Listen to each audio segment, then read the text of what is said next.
the trouble I've seen. Nobody knows my sorrow. Oh, Zazu, do lighten up. Sing something with a little bounce in it.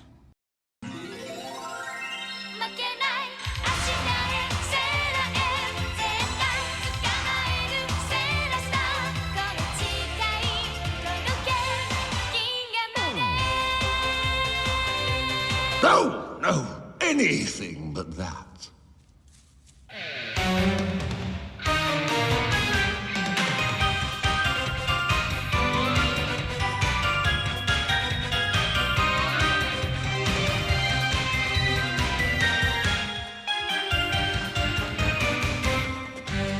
Hey guys, Alex from 7th Hour Films back again with Sailor Moon. Last time around we covered the Dream arc and reacted to Sailor Moon Super S the movie. This time around we're tackling the final arc of the Sailor Moon manga, the Stars arc of chapters 50 to 60. Just like last time, this is a scripted review so that we can keep this short, well, ish, and concise. And like always, this is a review of the manga chapters, but I will be using corresponding footage from the anime. Now before we get started on the arc proper, we do actually have several side chapters to get through. This includes Chibiusa's Picture Diaries 3 and 4, the Entrance Exam Wars, and finally, Parallel Sailor Moon.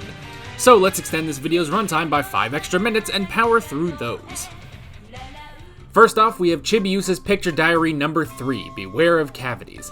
Like the other Chibiusa chapters, this is a fun little side story that feels straight out of the anime. Chibiusa and Usagi have been eating too many sweets and have to go to the dentist, which scares them to high heaven. Ami then explains to Chibiusa what cavities are, and... okay, don't ask me why, but this drawing of Ami was very, very hot. Me simping for Ami aside, Chibiusa has never had cavities, which I can only assume is King Endymion's parenting at work, as I doubt Usagi ever got better about sweets. The girls are then faced with a ghost that wants to feed off the pain of patience. They become super, do the deed, and the day is saved. Also, Minako becomes Sailor V for some reason. Nothing much to report here except another fun side story. Now, Picture Diary number 4 is a little odd. This one, titled The Secret Hammer Price Haul, is about Hotaru, Chibiusa, and her new friends going to a pawn shop. Their friends, Naruru and Ruruna, get costumes of Eternal Sailor Moon and Sailor Mercury and befriend the store owner who is just as much an otaku as them. Then another ghost shows up for reasons, and the otakus try to save the day as Sailor Moon actually saves the day. Good thing first, Hotaru. She is having none of these girls and sasses them at every opportunity. Unfortunately, she's possessed by the villain, but I imagine if she became Sailor Saturn, she would have Hakai'd the girls too. The addition of the girls and the store owner kinda derails this chapter. The fourth wall, gone. As they start to fight, Usagi points out that they're stealing their main character status like she's suddenly become Don Patch. There's also a joke where Mamoru has the classic anime, or I guess manga in this case, nosebleed, because the girls are super hot. I would complain about this, but honestly I'm surprised he's attracted to another female. That's new for him. Also, the store owner becomes Chubster Mask, which is just a ripoff of when Umino became Tuxedo Umino Mask in Season 1. In the end, this one is strange, but fun, if only for Hotaru. Next, we have the Entrance Exam Wars that I'm going to try to talk about all together. We start with a chapter about Makoto and how, I guess she's not taking studying seriously? Essentially, these stories are about the sailors dealing with the upcoming entrance exam for high school, and Mako isn't doing well in the practice test, but isn't especially ready to put in the work. Not that she's a slouch, but she's not improving the way she needs to be. It doesn't help that Ami is the slave driver student of the group. The gist is that Mako isn't confident in her abilities as a student and thinks it may be time to give up. That is, until she encounters a ghost, where do these things keep coming from, and finds the inspiration to pass with the others. And that's it. The main thing about this story is the relatability of Mako to the reader. Trust me, I get it.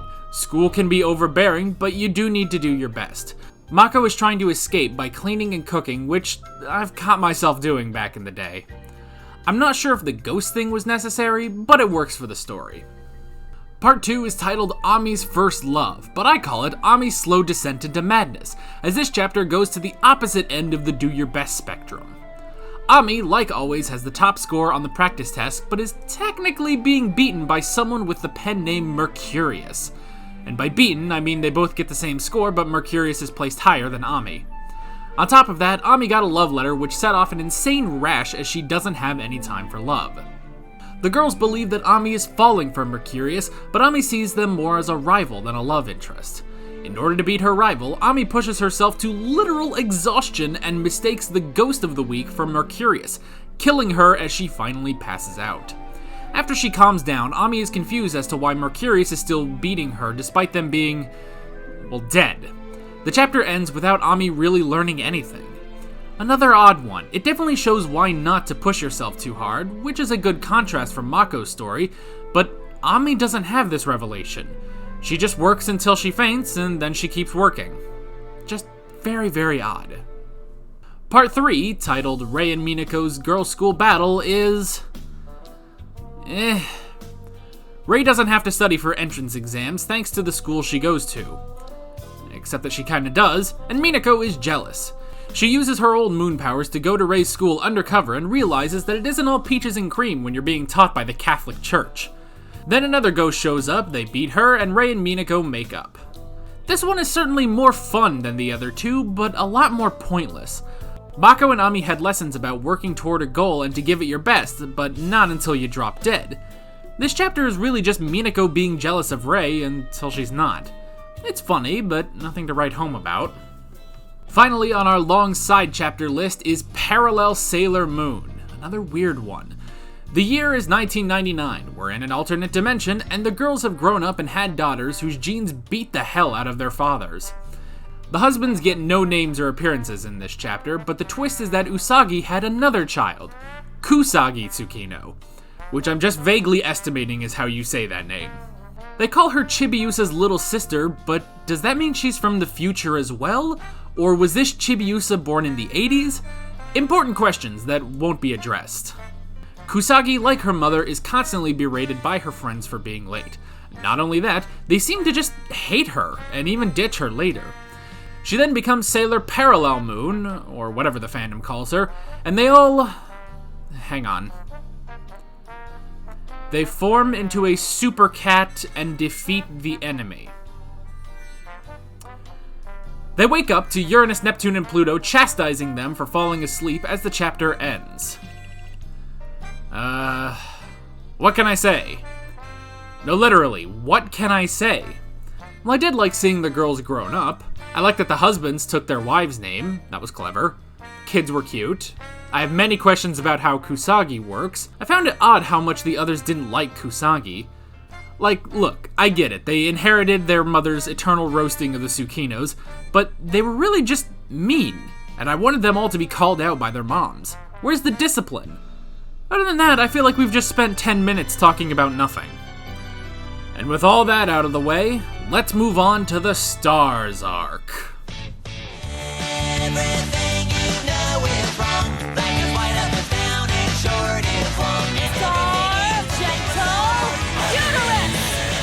Everything you know is wrong. Just forget the words and sing along. All you need to understand is everything you know is wrong.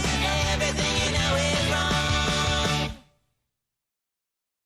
Okay, so after the defeat of Queen Van Halen, all seems to be well in the world. The girls are starting high school, Pluto is the elementary school nurse, Chibiusa, I guess, has finished her training, and Mamoru is going to America to study at Harvard, when suddenly the ever-useful golden crystal is ganked right out of Mamoru's chest without any difficulties by this character. Well, as it turns out, there is one more villain out there, Sailor Galaxia. The gang then meets the Three Lights,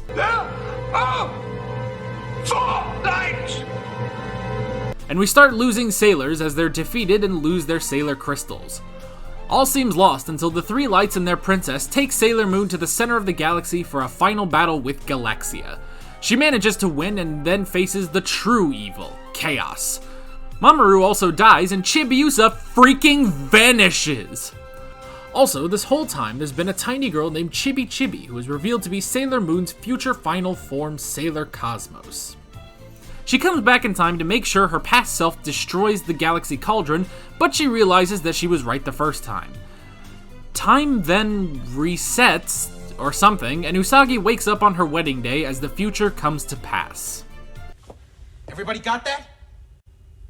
There is no easy way to talk about this arc, so I'm just gonna go in order. First off, the Three Lights feel like a copy of the Outer Sailors in the Infinity arc, which isn't necessarily a bad thing. They show up, they're mysterious, and then they're good guys. They are a good step into understanding the other Sailor Guardians of the universe. Their outfits are interesting. I thought our sailors had short skirts. Their attacks, however, are a joke. Particularly Sailor Starmaker's, and I friggin' quote, Star Gentle Uterus. There he goes!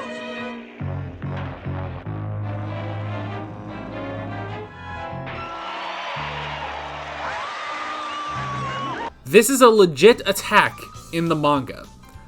What does that even mean? It's an energy attack, but other than that, they're okay. Not good, not bad. I did like Princess Kakyu. I'm just going to assume that's how you pronounce it. She's a nice mentor figure to Usagi, not that she should need one in the final arc. Like the Black Moon arc before, our sailors are all removed from the plot. Because if you're going to take from another arc, be friggin' sure it's the worst one. Also, the girls aren't just gone, but their bodies have been destroyed. Luckily, their sailor crystals can create new bodies once they're saved. I'd say this was a ripoff of Steven Universe, but obviously this came first. The concept is neat, but why did we have to lose the girls right at the end? They play no part in this story other than being damsels for Usagi to save. Hell, even Mamoru is not part of this plot, or Chibiusa until the end. Chibiusa is off in the future because she had to tell her parents about Queen Van Halen even though they were there, and she comes back with the Battleship 5 Quartet to help Sailor Moon? They actually don't. They're really just there to receive Sailor Cosmos' exposition dump. Chibiusa isn't even a part of that due to the aforementioned Marty McFly situation. Our main enemies are the other sailors that are sent by Galaxia. This includes, and I quote, Sailor Iron Mouse, Sailor Aluminum Siren, Sailor Lead Crow, now it's Sailor Lead Crow, Sailor Lead Crow, Sailor Tin Nyanko, and others that I couldn't be bothered to write down. Their deal is that they aren't really sailors, but if they succeed in their mission, Galaxia will give them Sailor Crystals. Lead Crow is actually from the same planet as Phobos and Deimos, while Tin Nyanko is from the same planet as Luna and Artemis. This is kinda weird. First, I don't like bird girls. Stop! Second, I'm not really sure if I like this. On the one hand, it is nice to know where Luna and Artemis came from, because there's never been an explanation for why the Silver Millennium had talking cats. On the other hand, well... The answer isn't really this grand revelation, but just something that's said and has no bearing on the plot at hand. The Sailor Animamates are an interesting concept, but they have as much depth as any of our other villain groups. With any luck, they'll be cool in the anime. I feel like part of this arc's problems stem from the Dream arc's existence. This is mainly around our old ball and chain Mamoru Chiba, though it's not really his fault. Every Sailor Guardian has a Sailor Crystal. Also Prince Endymion. Every Sailor Guardian is female, except Endymion, who apparently counts too. Every planet has a Sailor Guardian, except Earth, which has Sailor Moon and Prince Endymion for no explained reason. Sailor Galaxia is after the mystical Silver Crystal because of its grand power that can't be matched, except by the Golden Crystal as established in the Dream arc. The Golden Crystal, as mentioned earlier, that Galaxia stole without any trouble. Sailor Moon is the most powerful Sailor Guardian, which itself is not really explained, but whatever, it's not really a big deal. But that must mean Tuxedo Mask is just as strong, right? Remember when I said the Golden Crystal is as useless as Tuxedo Mask? Well, I was more right than I realized. The plot is more centered on Usagi, which is good, but everything they talk about must apply to Mamoru as well, because he's supposed to be as special as Princess Serenity. That's what Horseboy said. This also leads to the question of Sailor Cosmos, who we'll get to in a minute, but if she's this, for lack of a better word, deity that faces Sailor Chaos, where's Endymion? Wouldn't he be there 10 million years from now to help Usagi? No mention of him.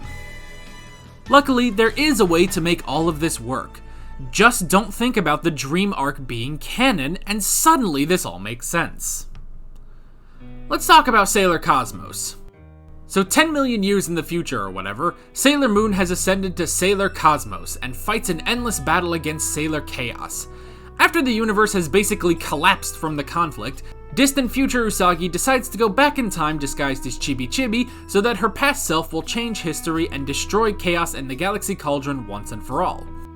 However, she remembers that destroying the Cauldron would kill the Milky Way galaxy and probably not even prevent another Chaos from popping up somewhere else. The gist of this character is that Usagi completely forgot her hero's journey and sucks in the future. Now, this is not inherently a bad idea. In the distant future, when Usagi has been alone for eons, she begins to doubt herself. But this raises many issues. One, this future will happen. This isn't like time will change and Usagi never forgets what she did. No, this will happen. Usagi will lose her way. She will also be alone. No more friends, no more Endymion. Just Usagi in an endless battle with pure darkness. Very optimistic. Also, this contradicts the Black Moon arc again! In that arc, Neo Queen Serenity says that she lost all her powers as Sailor Moon once her task was complete. And you could say time has changed, except it hasn't. Chibiusa returns to the 30th century at the end, and seems to imply that it'll be the same future they saw. So that means Usagi will lose her powers, until she doesn't. I guess she could regain it once Sailor Chaos pops up, but this leads to another issue. Usagi is the end-all Sailor Moon. As in, Usagi is the hero. No one else. Why would there be? I mean, who else could possibly be the next princess? Oh yeah, Chibiusa.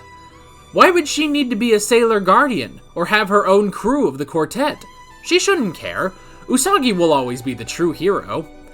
Chibiusa is just Gohan now, except she doesn't even have a good Gohan moment. Now we're contradicting the Dream arc. Who does that? Also, damn, Princess Serenity is crazy. We don't know how many Serenities have existed before Usagi, but apparently they're all chopped liver compared to her. Her mom? Nope. Her daughter? Nope. This one. Just this one. So why is she so super special compared to all the other Princess Serenities? Well, you got me. By all accounts, it doesn't make sense. I got nothing. It's not because she has the mystical silver crystal, because her mother and Chibiusa had them too. It's not her impossible love with Endymion, as we talked about last time. What is it? As I explained earlier, I'm the main character. Luckily, there is a way to fix this, and not just ignoring canon. They said that Sailor Cosmos is Usagi's ultimate form in the distant future. Just make her a descendant. Problem solved. Make her Usagi's 100 times granddaughter. That way, our hero never lost her way, the past arcs aren't contradicted, Chibiusa has her time as the hero, and it's a descendant in the far future questioning her ancestors' decisions. Problem solved. Now, while that can be a good headcanon, it's not what's written. Sailor Cosmos is a whole barrel of problems that nearly ruin the entire story. Next, let's talk about the villain of this arc, Sailor Galaxia. And I'll tell you right now, I love her. I'm a bitch, I'm a lover, I'm a child, I'm a mother, I'm a sinner, I'm a saint. Okay, turn it off. It didn't work. It did not work. All jokes aside, Sailor Galaxia is excellent. Essentially, she was born on some crappy world and rose above the horrors to become the Sailor Guardian of Destruction. Which is a bit of a ripoff of Sailor Saturn, but whatever. Still, having a Sailor Guardian be the villain is a great concept. Her plan? Get stronger by taking the crystals of every sailor in the universe and defeat the greatest threat to her rule, Sailor Moon. So why do I like Galaxia over her 4 predecessors? Maybe because she's a person. None of this ultimate darkness nonsense, just a person who wants power. She kind of feels like what Naoko wanted with Queen Van Halen or Queen Beryl.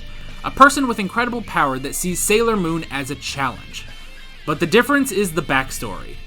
For one, Galaxia has one of her own, and it has absolutely nothing to do with Princess Serenity. Why did Van Halen go against the Silver Millennium? She wasn't invited to a party? I don't know. Galaxia kind of feels like a Dragon Ball villain. She even has an epic fight with Sailor Moon. She's super powerful but wants to become even stronger. She has her own origin separate from our heroes and comes into conflict with someone that can actually challenge her. She's basically Vegeta, but is different enough from him not to be a copy. She has her own story and desires that drive her character. And that's the key. She's a character. Sailor Galaxia is a person and not some anomalous glob of darkness. I'm gonna tell him. Don't you dare. But Naoko couldn't leave well enough alone, so in addition to Sailor Galaxia, we have Chaos. We were on the verge of greatness. We were this close. So Chaos is the source of all darkness in the galaxy and resides in the Galaxy Cauldron. She is responsible for the creation of Queen Metallica, Death Phantom, Pharaoh 90, and Queen Van Halen. She looks exactly like Queen Metallia. She has the light and darkness coexist dialogue garbage. She gets really existential when she says the previous villains are Usagi's siblings because everything is from the Cauldron. She has no other motivation other than bad. She is defeated because Usagi calls on everyone's power and essentially uses a spirit bomb. The end. And thank God, that is awful. The old saying is, if it ain't broke, don't fix it. But Naoko clearly took a page from Minako and thought it was, it ain't broke, screw it. What can I possibly say about Chaos that I haven't said about our previous foes? Nothing, in fact. There is nothing original about Chaos. Nothing I can actually say, just bad and boring. The maybe, and this is a huge maybe, interesting thing is the concept of Chaos being reborn as Sailor Chaos in the future. But then she's a ripoff of Sailor Galaxia, who's a million times better.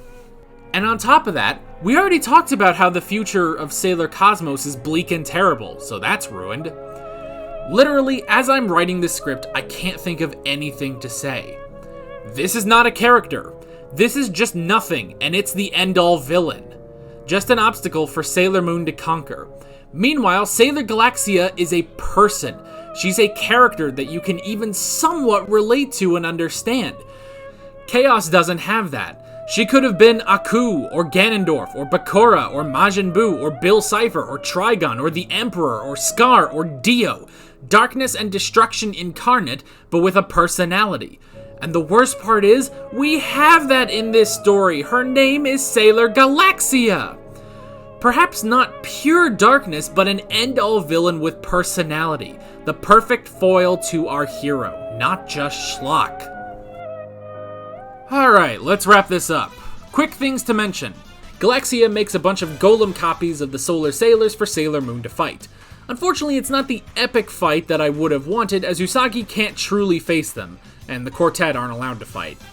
There is a cool shot of them on the stairs, which makes for a great cliffhanger, but it drives me up a wall that they aren't in planet order. Tuxedo Mask is also evil again, but at least he finally did something in this arc. Usagi is great in this arc. She loses her team, but rises to the occasion and goes to face Galaxia once and for all. She never wavers in the journey and shines as the symbol of hope against the Dark Sailors. Also, Luna, Artemis, and Diana get super injured and they never show if they got better. I don't like that. Also, as I am literally looking for other things to mention, I remembered there's a character called Guardian Cosmos who guards the Galaxy Cauldron. God, she's more useless than Sailor Cosmos. Let's see, what else is there? There's a funny moment where Ami, Haruka, and Michiru are clearly about to stab the three lights. Can someone explain the Sailors and the Power Guardians? I've never gotten that. Well, I guess that's it. Was this arc good? No. Was it bad? It's kind of the most frustrating because it goes balls to the wall really fast and could have recovered. First, don't kill the Sailors. They're the best part of the manga. Second, focus on the Sailors. They're the best part of the manga. Third, ditch Chaos and stick to Sailor Galaxia. Saying she's the best villain doesn't do her justice because the bar was so low.